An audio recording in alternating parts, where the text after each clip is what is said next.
أعوذ بالله من الشيطان الرجيم. بسم الله الرحمن الرحيم. I begin in the name of the Almighty God, the Compassionate, the Merciful, the one who has created everything in utmost perfection. And may the peace and blessings of the Almighty God be upon His pure and beloved Messenger, the peak of His creation, the symbol of humanity, the Holy Prophet Muhammad sallallahu alayhi wa alihi. Allahumma salli ala Muhammad wa ali Muhammad. And his immaculate progeny of the Ahlul Bayt, peace be upon them, especially the leader of our time, the awaited Savior, Al-Imam Al-Mahdi, Ajjalallahu ta'ala farajah. May Allah hasten his reappearance and make us all amongst his sincere and dedicated servants. Respected brothers and sisters, Assalamu alaikum wa rahmatullahi wa barakatuh. Allah subhanahu wa ta'ala states in the Holy Quran, in the very last verse of Surah Ali Imran, verse number 200, Allah subhanahu wa ta'ala gives us a very important command in this verse. Bismillah ar-Rahman ar-Rahim. Ya ayyuha alladhina amanu sbiru. O you who believe, be patient. وَصَابِرُوا وَرَابِطُوا وَاتَّقُوا اللَّهَ لَعَلَّكُمْ تُفْلِحُونَ.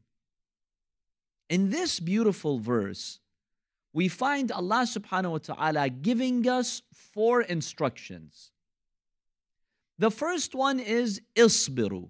This is an imperative, a command from Allah subhanahu wa ta'ala for us to be patient. Life requires patience. You cannot become successful without patience. But there is a lot of pressure on us to get quick results. We live in a culture and era of instant gratification. Look at how our lives are set up. Our children today are growing up demanding instant results. If I desire something, I need it immediately. When I see something on Amazon, I need it immediately. In the past, you had 3-day shipping, and then it got better, 2-day shipping, and then it advanced to 1-day shipping. And now you have, at least in the US, I'm not sure about Canada, you have same-day shipping. You know, between 7 a.m. or 10 a.m. you'll get it, or you can choose the afternoon. And have you seen the reaction of some of us when the package is delayed? I'm expecting it at 7 a.m., but God forbid it arrives in the evening or next day. My mood changes, I'm angry, I have an attitude. Okay, so what happened if you got your package a few hours late? Is it the end of the world? What happened? Do you really need that to survive, to be a good human being? But we live in this culture of instant gratification. One reason why so many people lost money to cryptocurrency is because of the urge to achieve instant results, instant profit. I know people who lost all their life savings on cryptocurrency, like Bitcoin and these other types of coins. Their life savings. It's an impulse. Let me put $5,000 so I can make a profit tonight, tomorrow, next week. We live a culture of instant gratification. Allah here has advice for us. Isbiru. Be patient. Teach your children to be patient. When we pamper our children so much, we give them whatever they want, whatever they need, they will not be ready for life. A good parent is not a parent who always says yes to their children. A good parent is one who knows how to appropriately say no. But there is a way. If you say the no aggressively, that's not good parenting. You might lose your children or you might psychologically impact them. But if you know how to say no appropriately to your children, that makes you a good father. That makes you a good mother. I know some parents, because they want to be nice, everything their children ask them, they give it to them. You're not serving your children. You're destroying their future. Our children need to learn patience. Not everything that they desire and they want needs to be available for them. Even if you have the money to get it, even if you have the resources, always ask your children to convince you why they need what they need. If it's convincing, get it for them, fine. But always put the burden on them to prove it to you. Okay, Baba, you're asking for this, you want this? Tell me why you need this, why this is beneficial for you. Go write me an essay why this is beneficial. If you can do that, I'll buy it for you. We have to teach our children patience so that when they grow up and they experience the difficulty and the reality of life, they're prepared. You have to prepare your children for tough days ahead. Train them, prepare them. Let them know that, Habibi, Baba, life is not perfect. There will be trials. Life is not as you please and as you desire. There are difficulties. Sometimes our society teaches us that the good life is the perfect life. When you get what you want, when you live with the perfect partner. We have this concept called the soulmate. And we spend decades searching for that perfect soulmate, this perfect human being. And we think that's what it means to be successful. If you find your soulmate, then you're successful. Otherwise, keep struggling. Keep trying to find that soulmate. This concept of a soulmate is a very bizarre, unrealistic concept. Who told you that every person has a soulmate? There's no basis for that in the religion of Islam. Sometimes you can marry a person who turns out to be an angel, and sometimes you'll marry a person who will give you headaches. That's part of your trial. Sometimes Allah wants you to live with someone who creates headaches for you, because that's the way Allah wants you to go to heaven. That's the way Allah wants to forgive you. That's the way Allah subhanahu wa ta'ala wants to cut your heart from this dunya, disconnect you from materialism. For some people, that's their trial. So the first instruction that we find in this verse is isbiru. The second one, wasabiru. What is the difference between isbiru and sabiru? Sabiru in Arabic comes from the weight or the form of mufa'ala. Mufa'ala in Arabic involves two sides, two groups. Isbiru is like a one-way street. Sabiru is like a two-way street. It's a mutual relationship. So when Allah tells you sabiru, He's telling you to be patient, but Allah is telling you there is another side that you have to be patient with, and that is being patient in the face of your enemies. Your enemies are very patient, and they plan. Slowly, slowly, they're calculating and they're planning. You also have to be patient in the face of your enemies. We have many enemies out there that are constantly planning to bring us down. The first of them is shaitan. Shaitan's very patient. He has the experience of all human beings. He's been there for ages.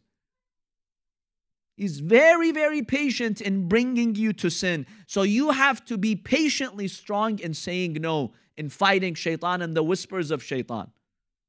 Another enemy is your nafs. It's your greatest enemy. أعدى عدوك نفسك التي بين جنبيك. Your most avowed enemy is your nafs that's within you. It really requires patience to control the nafs, because the nafs every single moment is trying to whisper to you, to pull you. Gets very annoying. I know some people, they know that what their nafs is pulling them to is wrong. They know, I shouldn't listen to my desires. But they say it, I'm tired. Wallah, I'm tired from this nafs. How much do I say no? Allah tells you, sabiru. Be patient in the face of your enemies. Those enemies who are trying to bring you down. Be patient. The believers historically had enemies. Allah is telling them, be patient in the face of your enemies. Now there's one big difference between the mu'min, the believer, and the disbeliever. What makes it easier for you to be patient is one beautiful verse in the Holy Quran. Because the enemies also go through difficulty. You think they have an easy life? Look at how throughout history the enemies tried to fight Allah, the messengers of Allah, morality. You know how much resources they spend? They spend more money than we do. They spend more time than we do. They strategize more than what we do. They work very hard, the enemies of God. They're very patient. But there's one difference between you and them. Allah. Look at what Allah states in the Holy Quran. وَتَرْجُونَ مِنَ اللَّهِ مَا لَا يَرْجُونَ. Allah's telling those early Muslims who were fighting in the battlefield, Allah was teaching them, look, if you are going through pain, in ta'lamun, you're going through pain, your enemy is also going through pain. If you're going through difficulty, your enemy is going through difficulty. But there is one difference between you and your enemy. وَتَرْجُونَ مِنَ اللَّهِ مَا لَا يَرْجُونَ. But you are hoping from Allah what they don't. They don't have an akhirah waiting for them. They're just dying for what? For this dunya. Whereas you have God, you have the akhirah, you have heaven. You look forward to go and meet the prophets and the imams on the day of judgment. The enemies don't have that. So you have the upper hand. You should be stronger, not your enemies. We have all these enemies that we're surrounded with, and that requires patience in the face of enemies. Social media, my dear brothers and sisters, for some people in the community, their biggest enemy is social media because that is their distraction. Entertainment, diversions, music, these are all distractions. Be patient. Be patient. You have to say no to music every day. Your friends, your peers are going to pull you, put peer pressure on you to listen to music, right? There's music everywhere, at the restaurant, at the mall. Some people go to the movies, it's nothing but music. There's always that pressure around you. You go to school, you sit in class, all your classmates are talking about this new singer and the newest album, and you feel left out. Allah says, Sabiru, be patient in the face of your enemies. This moral anarchy that we're experiencing today in our societies, there is no fixed basis for any of our morality anymore. Anything is open-ended. You decide. You decide what's right, what's wrong. You decide your gender. You decide whatever you want about yourself. That's fine. Decide your pronoun. It's okay. Invent. Just keep inventing whatever you want, and society will say yes to you. Yes, sir. Sure. You want to be a cat today? Sure, be a cat today. You can go on the ballot and they'll even vote for you here in Halifax. You are surrounded with all these distractions. Allah subhanahu wa ta'ala is giving you a command. Sabiru. Be patient in the face of your enemies. The third one, warabitu. Rabitu means you have to be prepared like a soldier who is prepared. Keep a close watch. Examine what your weaknesses and strengths are. You need that constant strength. And then Allah subhanahu wa ta'ala states, wattaqullah. Fear Allah subhanahu wa ta'ala. And fearing God means fearing disappointing Allah. If you love someone dearly, you fear disappointing them. You don't want to upset them. You don't want to disappoint them. You respect their status. لَعَلَّكُمْ تُفْلِحُونَ. That way Allah subhanahu wa ta'ala will give you success. This is a beautiful verse that we have in Surah Ali Imran, which is the very last verse. Now let's bring it to a new dimension here that has to do, my dear brothers and sisters, with the Imam of our time. And this is the point of our speech today. If you go to the book of Al-Ghayba by Al-Nu'mani, he lists a hadith attributed to Al-Imam Al-Baqer alayhi salam. The Imam alayhi salam gives us a deeper application of this verse. The Imam alayhi salam states, "Isbiru ala ada' al-fara'id." When you have to be patient, one area you have to be patient is ada' al-fara'id, fulfilling the obligations. Praying every single day, that requires patience. Paying zakat and khums, that requires patience. Fasting in the month of Ramadan, that requires patience. So the Imam alayhi salam is saying, "Isbiru ala ada' al-fara'id." وَصَابِرُوا عَدُوَّكُمْ. You have to be patient in the face of your enemy. And then when it comes to the word murabata, the Imam alayhi salam states, وَرَابِطُوا إِمَامَكُمُ الْمُنْتَظَرِ. Let's analyze the statement by Imam Baqer alayhi salam. He says, you have an obligation towards the Imam of your time. And that is murabata. رَابِطُوا إِمَامَكُمُ الْمُنْتَظَرِ. Let's define what murabata means for us to understand how we can apply this with the Imam of our time. What does murabata in Arabic mean? It has two primary meanings. The first meaning of murabata is to protect and fortify your city. In the past, the enemies would find a weak spot that the army is not aware of, and they would make a surprise attack from that area. It's called thaghr in Arabic. So the armies, what would they do?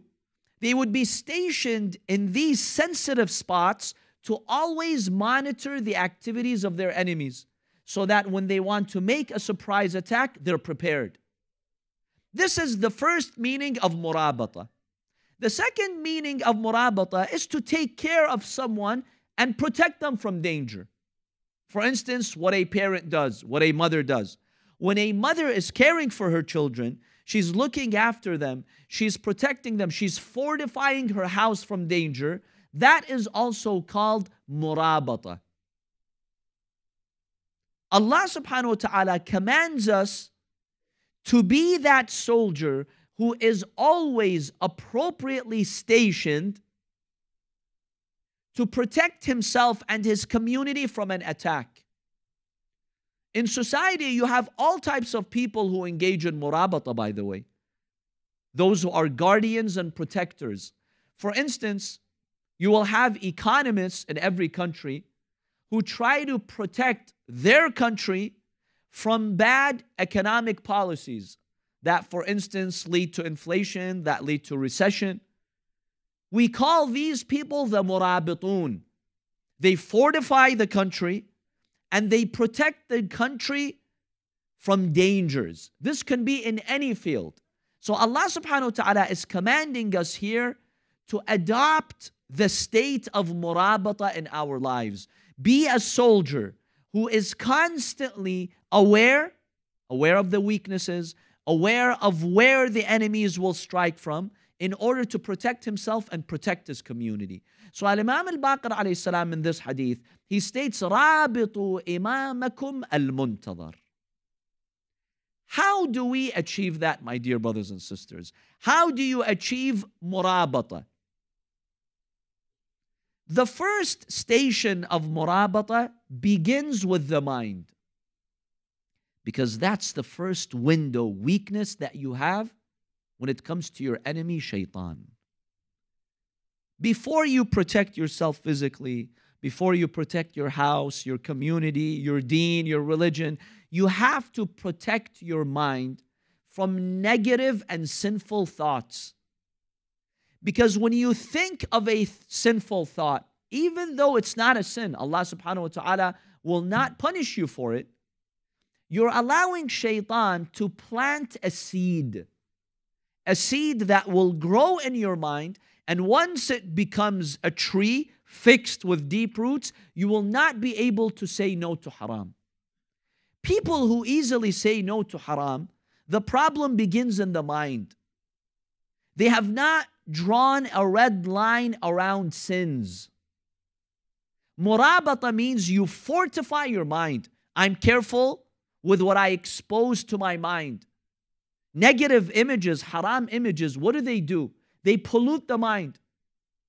The more you see haram images, the more you give foot traffic to the shaitan in your mind. Are you comfortable doing that? Do you really want heavy foot traffic with the shayateen in your mind? Because everything haram that you see, everything haram that you hear, everything haram that you're exposed to is actually giving free foot traffic to shaitan. Please frequent my mind, even if you haven't committed the sin yet. But you're letting shaitan come and go, come and go. And the more he comes and goes, the more he discovers your weaknesses, and the more you get numb to his presence, and that's when he attacks and he strikes. Murabata is be a soldier, be careful. Don't let the shaitan enter the fort.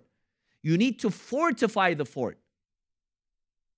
And that is why, my dear brothers and sisters, you find the Holy Quran, when it comes to describing the sins for us, the Holy Quran gives us a powerful graphic mental image. It gives us a graphic mental image so you fortify your mind and you don't give access to the shaitan. See every sin as being despicable. Don't let that picture of the sin settle in your mind. Kick it out of your mind. Kick it out of your mind. I'll give you an example here. In your mind, do you ever think of going to the trash can and taking out rotten food to eat it? Do you struggle with that, honestly? No. Does this thought frequent your mind? No. Why? Because you realize the ugliness of this act. It's disgusting. That is a disgusting act. That's why I never think of it. You don't think of these disgusting acts because you realize that they are disgusting. So you don't even mentally struggle with that. Allah subhanahu wa ta'ala in the Holy Quran teaches us, see every sin as being either disgusting or extremely dangerous. That's how you fortify your mind and your subconscious. So for example, when Allah subhanahu wa ta'ala is encouraging us to avoid backbiting, what is the mental image that the Holy Quran gives us? أَيُحِبُّ أَحَدُكُمْ أَن يَأْكُلَ لَحْمَ أَخِيهِ مَيْتًا فَكَرِهْتُمُوهُ. Allah says, do you want to eat the flesh of your dead brother? If you struggle with ghibah, I have a tip for you. Go to the cemetery. Yes, I'm not joking. Go to the cemetery and think to yourself, would you desire opening those graves and eating those dead bodies? Very graphic image. It's very graphic, I agree. It's a disgusting image. Inshallah, I won't take your appetite from iftar tonight. But that's the image Allah subhanahu wa ta'ala gives you in the Quran. Allah subhanahu wa ta'ala, who's so sensitive, Allah who's so wise, He gives you a graphic image. Why does Allah give you a graphic image like that? Because Allah wants to fortify your mind and teach you that someone's reputation is more important than their body. Our society does a good job in physically protecting us. If someone harasses you physically, you can go sue them. The police can get involved. You'll get protection. But if people ruin your reputation, accuse you, engage in backbiting, right? There aren't really laws that protect you from that. If your friends are constantly backbiting, can you go sue them in court? Probably not. In most parts of the world, you cannot do that. People will laugh at you, even though this is more important. This is more important than your body. Allah gives you a graphic image here in order to protect you and fortify your mind. Another example in the Holy Quran of Allah giving you a graphic image is stealing the money of orphans, stealing the money of weak people. Allah states in the Holy Quran, الَّذِينَ يَأْكُلُونَ أَمْوَالَ الْيَتَامَى ظُلْمًا. Those who consume the wealth or the money of orphans unjustly, meaning they don't spend it on the orphans themselves. What is the mental image that Allah gives you? إِنَّمَا يَأْكُلُونَ فِي بُطُونِهِمْ نَارًا وَسَيَصْلَوْنَ سَعِيرًا. Allah subhanahu wa ta'ala states, those people who eat this money unjustly, they're actually eating fire in their stomach. Who wishes to eat fire? Who can stand the heat of fire in order to consume something that's flaming hot? Can you eat a charcoal? Who can eat a charcoal? Allah is giving you this mental image. Another mental image that Allah subhanahu wa ta'ala gives you is about riba, interest. Today, interest is like drinking water. Everyone deals with interest. The whole economy is based on interest, which is making the rich richer and the poor poorer. And the more people do interest, the more Wall Street is having fun and they're enjoying their wealth. Allah subhanahu wa ta'ala gives you a mental image of what happens when you deal with riba. Allah states in the Holy Quran, الَّذِينَ يَأْكُلُونَ الرِّبَى. those people who deal with riba, لا يقومون إلا كما يقوم الذي يتخبطه الشيطان من المس. The mental image that Allah gives you about dealing with interest is what? Is someone who's trying to stand up and walk upright, but the shaitan has made him drunk. Have you seen people who are really drunk? They cannot maintain their balance. They'll trip and fall. Allah is telling you, in reality, when you deal with riba and interest, you're a tool in the hand of shaitan, and the shaitan is playing with you like a drunkard. These are the words of Allah subhanahu wa ta'ala. A true mu'min, one tactic that he or she uses to protect himself from sins is by creating these powerful mental images. Visualize the sin. When you visualize the ugliness and the nastiness of the sin, Allah gives you power, and that's murabata. So that is the first stage of murabata. When it comes to your mind, fortify your mind. Secondly, when it comes to your deeds, رابطوا إمامكم المنتظر. Every single day remind yourself, I have an imam. My imam is observing my deeds. Am I carrying his akhlaq or not? Am I taking the examples from his life or not? Am I carrying his generosity, his forgiveness, his patience, his knowledge or not? Because at the end of the day, we are in a team and our coach is our imam. But are we a good team who's listening to the coach, or we are in a mess, in disarray? If there is a good coach, my dear brothers and sisters, you bring a good coach. You know, sometimes these coaches, they cost, I don't know, hundreds of millions of dollars. Some teams buy coaches. Who would think one day coaches would be bought and sold, and players would be bought and sold? Subhanallah. It's a new type of slavery, but it's a very rich type of slavery. You're buying and selling people and coaches. If you bring a really, really good coach and you assign this coach to a team, the team doesn't listen. He's got great techniques for them to succeed, but they don't listen. This team is oppressing the coach. That's what we're doing with the imam of our time, my dear brothers and sisters.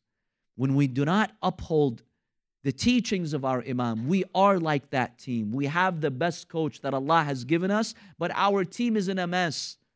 Can you imagine what kind of injustice we do to the imam of our time? This is something that we need to reflect on, my dear brothers and sisters. You have an imam. You need to be a murabit, a soldier out there who's always ready. Once, according to a hadith, Al-Imam As-Sadiq alayhi salam, he asked one of his companions, كَمِ الرِّبَاطُ عِنْدَكُمْ? Meaning, when soldiers want to go and be trained to protect the city, how long is the training? He said, 40 days. The Imam alayhi salam states, وَلَكِنْ رِبَاطُنَا رِبَاطُ الدَّهْرِ. Our training, the Ahl al-Bayt, it's not 40 days, it's not 40 years, it's your entire lifetime. Your entire lifetime, you stand as a soldier. I am a soldier, willing to defend the Imam of my time, willing to sacrifice and be patient for the Imam of my time, so that Allah subhanahu wa ta'ala accepts me as His servant. That's the murabata.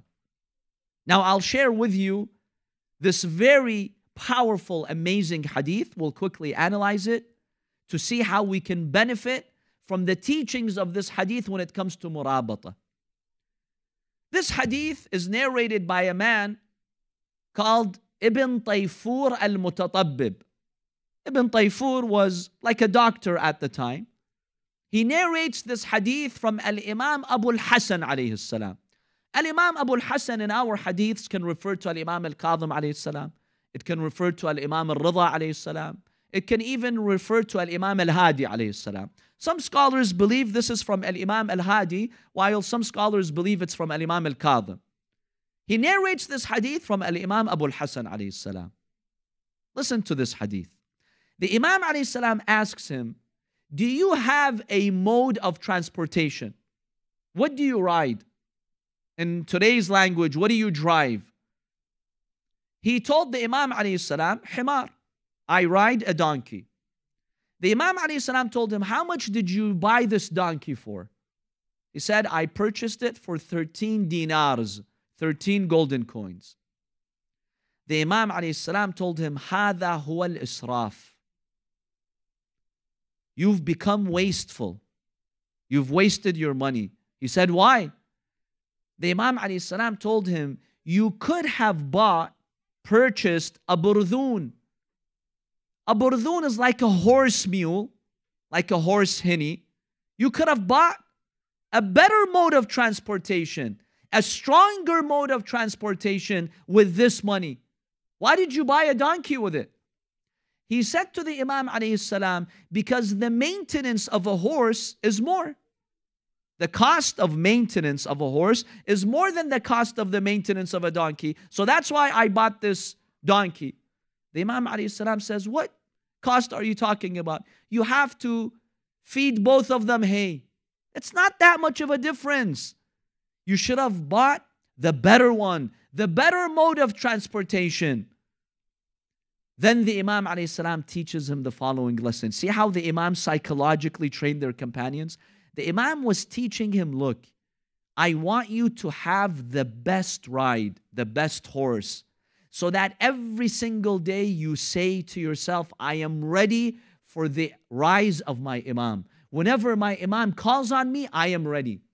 You know what this psychologically does to you, my dear brothers and sisters? Let's look at the psychological lesson in this beautiful hadith. You cannot fight with a donkey. Can you go to the battlefield with a donkey? You need a horse to take you to the battlefield. The Imam ﷺ is telling you, look, you're a soldier. Be equipped with the best equipment. You are waiting for the Imam of your time. You have to be ready. And if there is maintenance cost for the horse, so be it. Maintain the cost of your horse. That's fine. Because you have a greater goal here. And if all of us take the spirit of this hadith to our hearts, our lives would be different, my dear brothers and sisters. When you feel that you are a soldier, guarding your house, guarding your community, guarding your nafs, you won't have time to sin. You won't have time to be sucked up by materialism and entertainment. We allow our enemies to destroy us, my dear brothers and sisters. A soldier who's out there in the front lines guarding the city, you think they have time to waste? They're constantly on alert. And that's how you become alert. Then the Imam ﷺ beautifully tells him at the end of the hadith, أَمَا عَلِمْتَ أَنَّ مَنِ ارْتَبَطَ دَابَّةً مُتَوَقَّعًا بِهِ أَمْرَنَا وَيُغِيظُ بِهِ عَدُوَّنَا وَهُوَ مَنْسُوبٌ إِلَيْنَا. The Imam says, do you not know what happens when you tie your horse waiting for our return? This is a beautiful Arabic expression. This is a figure of speech. Do you know that when you're ready, every morning you wake up and you say, Imam, I'm ready for you. I'm ready to sacrifice. You give me the instruction and I'll do it. I will say no to sins today. In school, I'll say no. With my friends, I'll say no. Do you know what happens to you when you're in that state? أَدَرَّ اللَّهُ رِزْقَهُ. Allah subhanahu wa ta'ala will put the barakah in your sustenance. I know many people tell me, Sayyid, I work hard. I don't feel the quality in my rizq. I don't feel the quality in my life. If you engage in murabata for the Imam of your time, you're a soldier who's constantly ready for the Imam of his time, Allah subhanahu wa ta'ala will increase your sustenance. And Allah subhanahu wa ta'ala will put the barakah in your sustenance. Sustenance is not a figure, brothers and sisters. It's not an amount of money. Look at the singers out there. They're amongst the richest people in society, but they're amongst the most depressed people in society. And you'll find the highest rates of suicide amongst singers and musicians. Why? Fame, they have it. Followers, they have hundreds of millions of followers. Money, they have money. What are they missing? What are they missing? There's no barakah in their sustenance. When you are truly a soldier, guarding your nafs and guarding your house for the Imam of your time every single day, Allah subhanahu wa ta'ala will put that barakah in your rizq, in your sustenance. Then the Imam alayhi salam states, وَشَرَحَ صَدْرَهُ. Allah will expand your heart and chest. You'll have more patience. You'll follow beneficial knowledge. You'll have more tolerance in your everyday life. وَبَلَّغَهُ أَمَلَهُ. Allah will deliver to you what you desire. What do we desire, my dear brothers and sisters? You desire to go heaven? Allah will take you there. You desire to have successful, righteous children who will carry your legacy and your name? Allah subhanahu wa ta'ala will give that to you. Simply put your heart with the Imam of your time every single day. Simply remembering the Imam, thinking of the Imam, creates a positive mental image in your mind. That's an application of the murabata. Simply think of your Imam. That's why we have these du'as. Du'a al-ahd. Why is it recommended to recite it every morning? So you start your day by remembering your Imam. Every Friday with du'a al-nudba, remember your Imam, because you are creating a positive mental image in your mind. That makes you a better person that day. It makes you a stronger person that day. وَكَانَ عَوْنًا عَلَى حَوَائِجِهِ. Allah subhanahu wa ta'ala will fulfill your needs. Any need that you have, Allah subhanahu wa ta'ala will fulfill it to you if you engage in murabata. Always be watchful and careful and to guard yourself and your family from all these outside enemies. This is the instruction of Al-Imam Al-Baqer alayhi salam. وَرَابِطُوا إِمَامَكُمْ الْمُنْتَظَرِ. But many of us, believe me, we're in a completely different world. Completely different world. Not really feeling the heaviness of this responsibility. I just want my business and my entertainment and I'm fine. And at night, I'll get my pizza and I'll watch my favorite Netflix series. That's it. That's the ambitions of many people in our society, my dear brothers and sisters. The Imams of Ahlul Bayt have invited us to think at a higher level. Be prepared every single day. Every night, sleep, knowing that the next day could be the day of the return of your Imam. How do you know? How do you know what's going to happen? We live in very unpredictable times. Any second there could be a global war. Allah knows. Inshallah not. May Allah protect us all. But this can happen any second.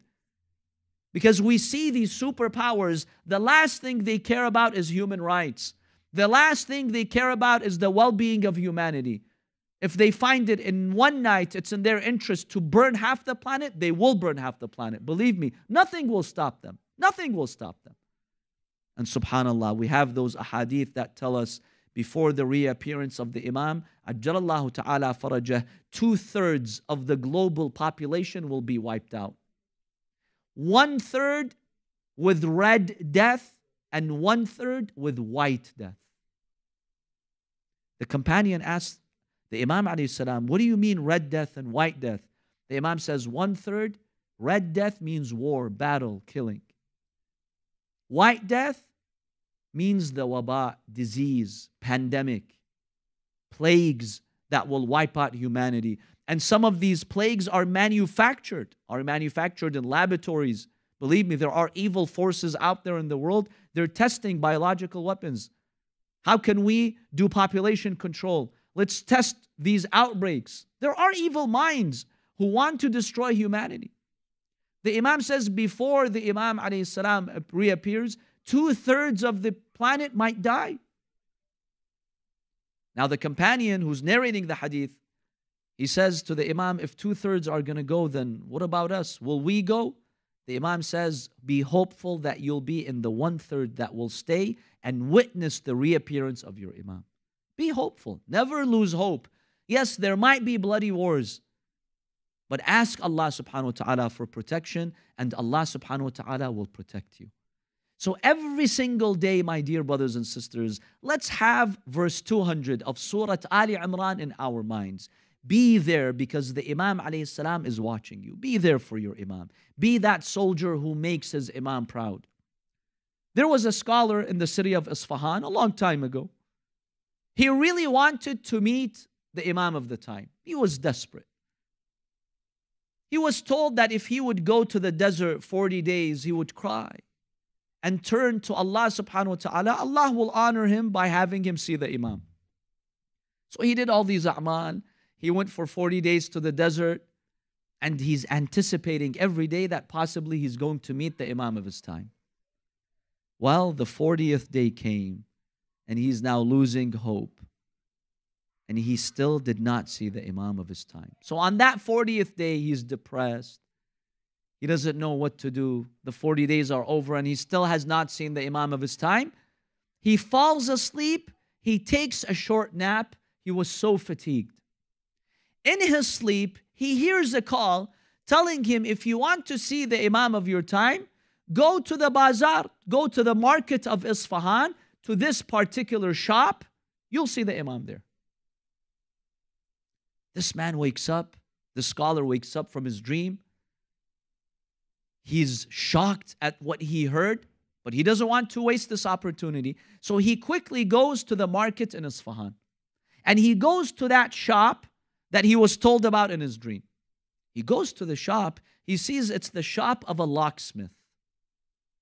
He's shocked. Locksmith, this poor locksmith. What's so special about this shop?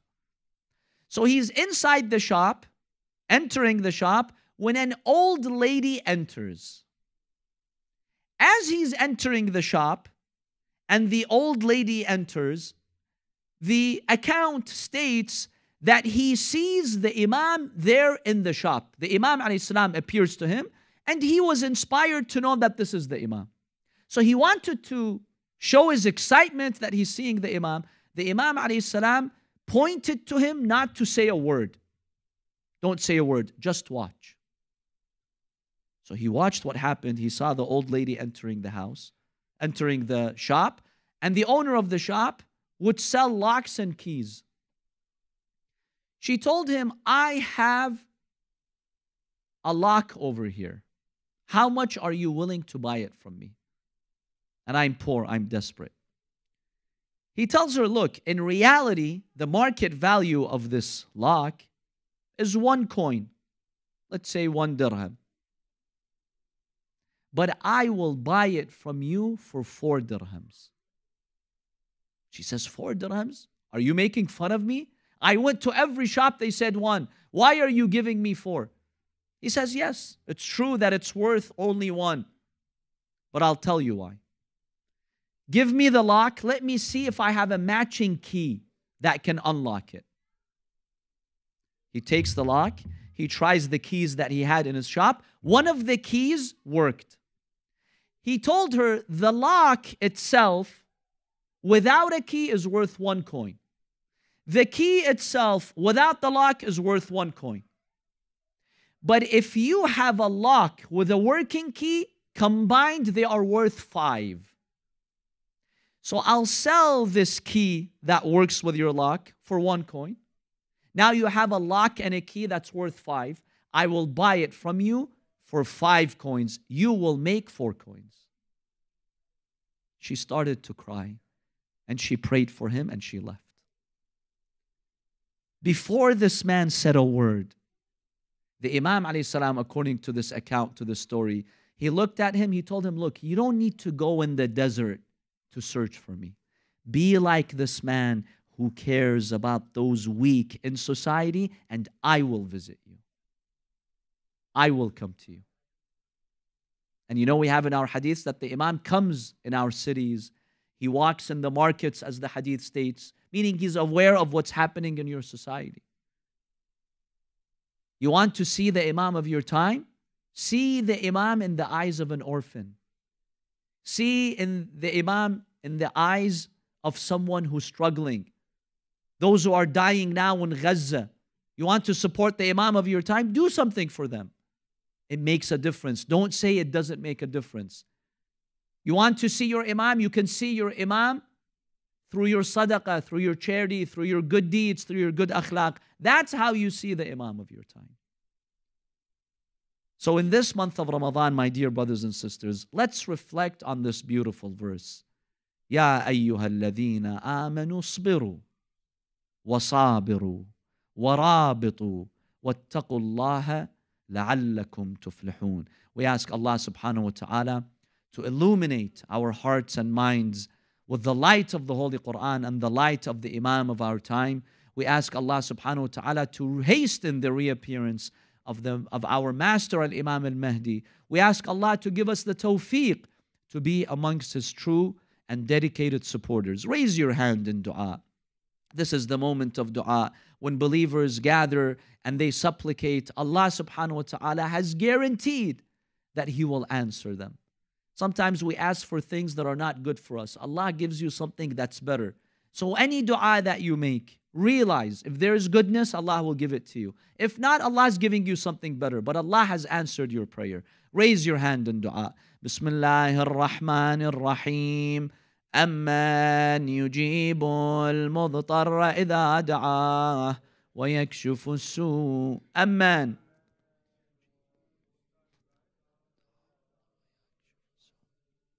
أَمَّنْ يُجِيبُ الْمُضْطَرَّ إِذَا دَعَاهُ وَيَكْشِفُ السُّوءَ.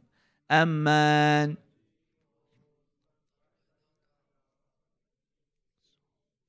أَمَّنْ يُجِيبُ الْمُضْطَرَّ إِذَا دَعَاهُ وَيَكْشِفُ السُّوءَ. Ya Allah, those who are ill, grant them a speedy recovery. Oh Allah, those who are suffering in Gaza, we ask you to give them a speedy relief. Oh Allah, forgive us our sins in the remainder days of the month of Ramadan.